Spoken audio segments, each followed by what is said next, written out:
Dear aspirants, स्वागत है आप सभी लोगों का। ये जो वीडियो आप अभी देख रहे हो ना, इस टाइप की वीडियो मैं दो रीजन से बनाता हूँ। एक तो ये होता है कि जब आप मुझसे कहते हो पर्सनली, या फिर कमेंट बॉक्स में आप लोग लिख रहे हो, या टेलीग्राम पे लिख रहे हो, या मुझे पर्सनल मैसेज कर रहे हो, या मुझे लगता है कि आप में से काफ़ी सारे लोगों को इस टाइप की वीडियो की ज़रूरत है, तब बनाता हूँ। दूसरा रीज़न ये होता है कि जब आपका कोई एग्ज़ाम क्लोज होता है तो मुझे लगता है कि इस टाइप की वीडियो आपकी ज़रूरत है आपको। और कैसे लगता है मुझे, जब मैं आपके टेलीग्राम में चैट वेट पढ़ता हूँ। जनरली होता क्या कि जब आपका कोई एग्ज़ाम क्लोज होता है ना, तो मैं थोड़ा सा चैट आपका ध्यान से पढ़ता हूँ कि आप लोग आपस में डिस्कस क्या कर रहे हो, आपका रिएक्शन क्या है, रिप्लाई क्या आ रहा है। इससे मुझे समझ में आता है कि आपकी साइकोलॉजी क्या है और आपको ज़रूरत किस चीज़ की है। तो रिसेंटली आपका बीपीएससी एमबीआई का एग्ज़ाम आ गया है, काफ़ी क्लोज है, 2 to 3 डेज आपके बचे हुए हैं। मैंने देखा है आप लोगों की चैटिंग, तो मुझे लगा कि आप लोग चूँकि इस चैनल को फॉलो करते हो तो अनवांटेड तरीके से आपका नुकसान नहीं होना चाहिए। अब ये ज़रूरी नहीं कि केवल बीपीएससी एमबीआई वालों के लिए ही है, या फिर आपका एग्ज़ाम क्लोज है तभी आपको इन सारी चीज़ों को फॉलो करना है। आप इसको समझ लो एक बार और चीज़ों को इम्प्लीमेंट ज़रूर करना, आपको बेनिफिट ज़रूर मिलेगा। आपका एग्ज़ाम चाहे क्लोज हो चाहे दूर हो, कुछ चीज़ें ऐसी होती हैं कि अगर आप उनको प्रैक्टिस करते हो तो आपको उसका फ़ायदा मिलता ही मिलता है। अब मुझे नहीं पता कि जो चीज़ें हम डिस्कस करने वाले हैं उसके लिए मैं प्रॉपरली ड्रेस्ड हूँ या नहीं हूँ। समटाइम क्या होता है कि ड्रेसिंग का बहुत ज़्यादा इम्पैक्ट इन द सेंस कि कुछ लोगों के माइंड में होता है कि ये क्या ही बताएंगे, बट मैं बहुत ज़्यादा ड्रेसिंग को वैल्यू देता नहीं, इसलिए कभी भी किसी भी रूप में आप लोगों के सामने अपीयर हो जाता हूँ। खैर, जो लोग मुझे देख रहे होंगे उनमें से मुझे भरोसा है कि 99% लोग मुझे पहले से जानते हैं, तो वो समझ पाएंगे चीज़ों को, ड्रेसिंग को नहीं देखेंगे, उस पर ध्यान नहीं देंगे। खैर, इस वीडियो को आप कंसेक्यूटिव ढंग से भी देख सकते हो। इससे पहले मैंने एक वीडियो बनाया था कि अगर आप ऑनेस्टी के साथ पढ़ाई कर रहे हो, मेहनत कर रहे हो, रिवीजन कर रहे हो, प्रैक्टिस कर रहे हो, टेस्ट सीरीज भी दे रहे हो, मतलब वो सारे आइडियल स्टेप्स जिसके थ्रू प्रिपरेशन किया जाता है या जो करके मार्क्स लाया जाता है, सिलेक्शन लाया जाता है, वो सारी चीज़ें कर रहे हो, स्टिल अगर आप मार्क्स नहीं अच्छा कर पा रहे हो या स्कोर अच्छा नहीं कर पा रहे हो, परफॉर्म अच्छा नहीं कर पा रहे हो, तो उसके क्या रीज़न हो सकते हैं। तो उसके लिए मैंने वहाँ पे उस वीडियो में 4 कैटेगरी बताई थी, वो वीडियो आपको लास्ट में मिल जाएगी। तो मैंने बताया था कि ये 4 कैटेगरी हैं, इनमें से किसी न किसी कैटेगरी में आप फॉल करते होगे और उस कैटेगरी को आपको ध्यान देके सुधारना है कि कहाँ पे गलती हो रही है, आपको कैसे सुधार सकते हो। हालांकि डिटेल में मैंने उन चीज़ों को डिस्कस नहीं किया था। उनमें मैंने सेकेंड कैटेगरी जो बताया था, उन 4 कैटेगरी में सेकेंड कैटेगरी मैंने आपको बताया था कि बहुत सारे ऐसे कैंडिडेट होते हैं, और मैंने उस टाइम भी बताया था कि इस कैटेगरी में ज़्यादा लोग आएंगे कि वो चीज़ों को पढ़ते तो हैं बट एग्ज़ाम में रिकॉल नहीं कर पाते हैं। अब रिकॉल नहीं कर पाने का रीज़न बहुत सारा होता है, इस पर पूरी डिटेल में डिस्कशन हो सकता है हमारा। उसके साइंटिफिक रीज़न भी हो सकते हैं, पर्सनल रीज़न भी हो सकते हैं, बहुत सारे रीज़न होते हैं, बट खैर उस डिटेल में हम नहीं जाएंगे।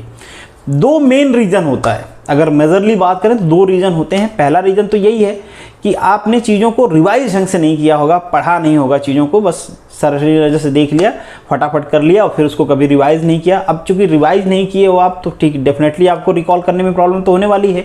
एग्जाम से पहले एटलीस्ट 5 to 7 टाइम तो आपका रिवीजन होना ही चाहिए था उस टॉपिक का जो आपने पढ़ा है। शॉर्ट नोट्स जो बनाया है उसको रिवाइज करना चाहिए आपको। अगर आपने नहीं किया है तो थोड़ा प्रॉब्लम होगी, बट अगर आपने नहीं किया है या फिर ये नहीं, तो आपको एकदम फ्रस्ट्रेट नहीं हो जाना कि अरे यार ये काम तो मैंने किया नहीं, अब मेरा क्या होगा। नेक्स्ट पॉइंट हम वही डिस्कस करने वाले हैं, और इसीलिए मैं ये वीडियो भी बना रहा हूँ, क्योंकि मैंने जब आप लोगों का चैट देखा टेलीग्राम पे, तो मुझे लगा कि यार कहीं ऐसा ना हो कि आप अनवांटेड स्ट्रेस ले लें अपने दिमाग में। और अनवांटेड जब आप स्ट्रेस लेते हो, या फिर वांटेड स्ट्रेस ही कह लें, किसी भी टाइप का जब आप स्ट्रेस लेते हो ना एग्जाम में, तो वो स्ट्रेस भी आपके रिकॉल एफिशिएंसी को इम्पैक्ट करती है और बहुत बैडली इम्पैक्ट करती है। अब स्ट्रेस के भी कई सारे रीजन हो सकते हैं, बट उनमें से एक टेम्परेरी रीजन होता है कि जब हमारा एग्जाम क्लोज आता है ना, तो थोड़ी सी हमारे अंदर भी क्यूरियोसिटी आती है कि मैं देखूं कि बाकी लोग क्या पढ़ रहे हैं, बाकी लोग क्या बातें कर रहे हैं। अब जब आप ग्रुप में जाते हो, चाहे वो टेलीग्राम हो, व्हाट्सएप हो, फेसबुक, कहीं भी जब आप सोशल मीडिया पर जाते हो, तो एग्जाम के बारे में ढेर सारी बातें हो रही होती हैं। अच्छा, तुमने ये बुक पढ़ा कि नहीं पढ़ा, तुमने ये वाली टेस्ट सीरीज देख कि नहीं दी, तुमने उस सर को पढ़ा कि नहीं पढ़ा, तुमने ये टॉपिक कवर किया कि नहीं, अरे इस बार तो यही वाला टॉपिक आने वाला है, ये पैटर्न है, इस बार यही पैटर्न आएगा, पेपर टफ आएगा, इजी आएगा। इस टाइप की ढेर सारी रबिश डिस्कस हो रहा होता है। चूँकि मैं इसको रबिश इसलिए बोल रहा हूँ कि ये सारी चीज़ें आपके कंट्रोल में बिल्कुल भी नहीं है। पेपर टफ आएगा, आसान आएगा, क्या आप इसको कंट्रोल कर सकते हो? नहीं। पेपर में कौन सा टॉपिक ज़्यादा आएगा, क्या आप इसको कंट्रोल कर सकते हो? नहीं। हाँ, रिसर्च करके आप जान सकते हो कि कौन से टॉपिक को वैल्यू ज़्यादा मिलती है, बट अभी के पेपर में क्या आने वाला है इसको आप बिल्कुल कंट्रोल नहीं कर सकते। बहुत सारे लोग बहुत सारे डिस्कशन कर रहे होते हैं कि यार तुमने ये वाली टेस्ट सीरीज नहीं दी, अच्छा दिया था क्या, तुम्हारे इतने ही मार्क्स आए, अरे यार ये वाली तो बहुत आसान टेस्ट सीरीज थी, इसमें तो लोगों ने कितना स्कोर किया है। फिर क्या होता है, आप चाहो या ना चाहो, आपका माइंड खुद को मतलब सोचना स्टार्ट कर देता है और आपको कंपेयर करना शुरू कर देता है। फिर आपको अंदर अंदर फील होने लगता है कि अरे यार बाकी लोग तो बहुत अच्छी प्रिपरेशन है, मैं तो कहाँ कंपटीशन में ही नहीं हूँ, मेरा सिलेक्शन कहाँ पे होगा यार, इतना ही तो सीट है, बाकी लोग तो 100 में 100 ला रहे हैं, 90 ला रहे हैं, 92 ला रहे हैं, मैं तो यार बहुत पीछे हो गया हूँ। फिर क्या होता है, आपके माइंड में स्ट्रेस आता है और ये स्ट्रेस आप चाहो या ना चाहो एग्ज़ाम तक कंटिन्यू रहता है। पेपर आया, पेपर में 1-2 क्वेश्चन आपको समझ में नहीं आया तो ऐसे ही और प्रेशर में आ जाते हो यार कि सही कह रहे थे सब यार, मैंने तो पढ़ाई ही नहीं किया, ये वाला टॉपिक तो मैंने पढ़ा ही नहीं, अब मेरा कैसे होगा। फिर जिस एफिशिएंसी से आप पेपर को अटेम्प्ट कर सकते थे वो एफिशिएंसी आपकी कंप्रोमाइज़ हो जाती है। जितना मार्क्स आप पढ़ के ला सकते थे अब उतना मार्क्स आप नहीं ला पाओगे, क्योंकि जो चीज़ें आपको आ रही थी ना एग्ज़ाम में प्रेशर या स्ट्रेस की वजह से वो चीज़ें भी भूलने लगेंगी। और ये जो प्रेशर आपने लिया या ये जो आपने स्ट्रेस लिया ये टोटली अनवांटेड स्ट्रेस है, इससे बचा जा सकता था 100%। इसीलिए इसके पहले भी कई सारे वीडियो मैंने कहा कि जब आपका एग्ज़ाम क्लोज आता है एटलीस्ट 1 वीक तो पहले आपको खुद को सोशल मीडिया से आइसोलेट कर लेना है। कोई एग्ज़ाम के बाद बारे में क्या बात कर रहा है भाड़ में जाए, कितना भी इंपॉर्टेंट चीज़ कोई बता रहा हो आपको नहीं सुनना है, नहीं पढ़ना है, उसके चैट का रिप्लाई नहीं देना है, कुछ नहीं देना है। क्यों? क्योंकि भाई इतना कम टाइम बचा है कि आप खुद पे फोकस कर लो, जो चीज़ें आपने पढ़ा है उसी को मार्क्स में कन्वर्ट कर लो, दैट इज़ एनफ, क्योंकि वही आपकी कैपेबिलिटी है, उसी को मार्क्स में आप कन्वर्ट कर सकते हो। इस एक वीक में अगर आपने इससे पहले कुछ नहीं किया है तो इस एक वीक में आप कोई तीर नहीं मार पाओगे, आप चाहे कुछ भी कर लो। तो ये जो अनवांटेड बातें होती हैं ना ये बेसिकली क्या करती हैं, आपके मोरल को डाउन कर देती हैं, आपका कॉन्फिडेंस ब्रेक कर देंगी ये। फिर आपके माइंड में जैसे ही कॉन्फिडेंस ब्रेक होगा नेगेटिव थॉट्स आने स्टार्ट हो जाएंगे। फिर वो नेगेटिव थॉट्स वही अल्टीमेटली वही करते हैं कि जो चीज़ें आपको आती रहती हैं, जो चीज़ें आप एग्ज़ाम में कर सकते हो वो भी आप भूल जाते हो। तो ध्यान रहे किसी भी तरीके से स्ट्रेस नहीं लेना है। अब चूँकि 2 to 3 डेज ही बचे हैं आपके एग्ज़ाम में, अगर आप भी ये सारी चीज़ें देख के बेसिकली आपने देखा होगा टेलीग्राम चैनल पे, मेरे वाले पे भी मैंने देखा बहुत सारे लोग बकवास भरी बातें कर रहे हैं कि अरे यार ये तो ऐसा हो गया, इसमें इतना नहीं करोगे तो तुम्हारा सिलेक्शन कैसे होगा, तो बहुत इजी था, इसमें तो लोग इतना कर देंगे उतना कर देंगे। भाई इस तरीके का पेपर बनता है क्या, इतना हार्ड पेपर बनता है, इतना टफ पेपर बनता है, ऐसा होगा वैसा होगा। तो इस टाइप की चीज़ें सुन के आपको उसको दिल से नहीं लेना है, जस्ट फॉरगेट दैट। भाई आप खुद पे फोकस करें, जो आपने पढ़ा है उसी को रिवाइज करें, उसी पे कॉन्सेंट्रेट करें, ट्राई करें कि जितना आपने पढ़ा है उतने अच्छे तरीके से एग्ज़ाम में अटेम्प्ट करके आएँ, ताकि ये रिग्रेट ना रहे कि यार मैंने ये गलती कर दिया, अरे ये चीज़ मैंने ध्यान से नहीं पढ़ा, अरे ये चीज़ मैं भूल गया यार, मैं तो पढ़ा था बट याद नहीं कर पाया।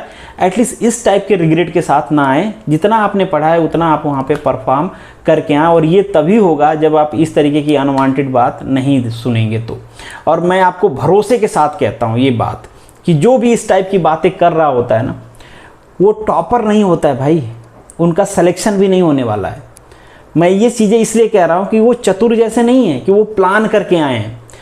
बेसिकली ये उनका नेचर होता है, उनको पता है उन्होंने पढ़ाई किया नहीं, अब उनके जी में बचा क्या है, इस ग्रुप में जाके बकवास करना, उस ग्रुप में जाके बकवास करना, उस ग्रुप में जाके कुछ लिखना, उस ग्रुप में जाके कुछ लिखना, फेसबुक पे कुछ लिखना, किसी के कमेंट बॉक्स में घुस के कुछ लिखना, उनके जी में यही काम है। तो आप उनके चक्कर में पड़ जाओगे तो फिर उन्होंने तो खुद का बेकार कर ही लिया है, आपको भी बेकार कर देंगे। और अगर आप उनका रिप्लाई देने लगे तो आपको ऐसी ऐसी सजेशन देंगे कि फिर आप समझ लो कि इन 3 दिनों में आप उन सजेशन को कंप्लीट नहीं कर पाओगे। और ये मैं इसलिए बता रहा हूँ क्योंकि मुझे पर्सनल मैसेज आने लगे आप लोगों के चैट देखे कि सर ये कैसे करेंगे, वाला मेरा छूट गया, सर ये वाली मटेरियल मुझे शेयर करो सर, बहुत ज़रूरी है, सर मुझे नंबर दो, बहुत ज़रूरी है, आपसे बात करनी है, सर ये मेरा छूट गया, वो मेरा छूट गया। मैंने देखा भाई मतलब जो तुम किए हो अगर सबके चक्कर में पड़ोगे तो जो तुमने पढ़ा है वही नहीं कर पाओगे एग्जाम में। तो प्लीज़ भाई किसी के चक्कर में ना पड़ें, इवन तो मेरे चक्कर में भी ना पड़ें। जो आपने किया है उसी को परफॉर्म करने की कोशिश करें एग्ज़ाम में। सोशल मीडिया से कट के रहें, अगर नहीं कट सकते हैं, आपको लगता है कि नहीं कुछ ज़रूरी चीज़ें वहाँ पे हो रही हैं, तो जो चीज़ ज़रूरी मटेरियल लेना है तो केवल जाएं मटेरियल लें, बाहर आएँ। टेस्ट देना है तो केवल जाएँ, टेस्ट का लिंक पे क्लिक करें, टेस्ट दें, खुद के मार्क्स देखें। बाकी लोगों के देखने हैं तो एनालिसिस आती है या फिर जैसे मैं शेयर करता हूँ वो देख लें, दैट्स इट। आपको पता चल जाएगा कि कहाँ पे क्या है। बाकी चीज़ों के चक्कर में ना पड़ें, क्योंकि आपको अल्टीमेटली वही चीज़ें करनी हैं जितना आपने पढ़ा है उसको परफॉर्म करके आना है। क्योंकि कोई भाई सर्वशक्तिमान नहीं है कि एक आध वीक में अगर उसको ज्ञान प्राप्त हो गया तो सीधा इस ज्ञान को जाएगा वहाँ पे चेप के आ जाएगा और सब कुछ हो जाएगा फिनिश। एक वीक में कुछ नहीं होने वाला, आपके पास तो 3-4 दिन ही बचे हैं। तो ये चीज़ें आपको प्रैक्टिस करनी है। अगर आपका अभी एग्ज़ाम नहीं है फिर भी आप ये वीडियो देख रहे हो तो कोशिश करना कि जब आपका नेक्स्ट एग्ज़ाम हो तो जो सोशल मीडिया है उससे आप खुद को आइसोलेट कर पाएँ और किसी भी तरीके के बकवास में ना पड़े, ताकि जो आपकी खुद की एफिशिएंसी है, जो आपके खुद के मार्क्स हैं, वो गायब ना हो जाए आपसे।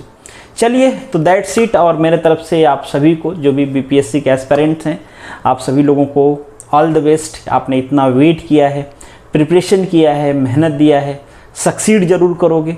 चलिए, बेस्ट विशेष।